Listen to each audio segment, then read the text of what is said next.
Инде алга таба дәвам итсәк, Дәбил бабай, менә шушы юмор бар инде ул әлбәттә татарның әйме, ләкин аны аңлаучылар, аны дәвам итүчеләр бүген халыкка ирештерүчеләр, сезнең дәвамчыларыгыз бу өлкәдә ул бит әйтәләр бит бик специфик өлкә, бик үзенчәлекле өлкә, бармы андыйлар?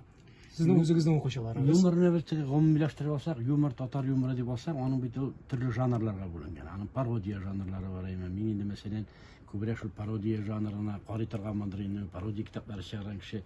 Кешедән көлергә яратасыз.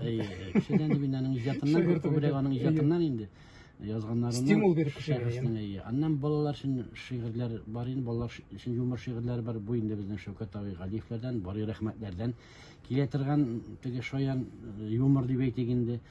Шул ук комедиялар, пьесалар дип әйтик, сәхнә әсәрләре бик күп сәхнә әсәрләре бар бит инде, комедия жанрында иҗат ителгән.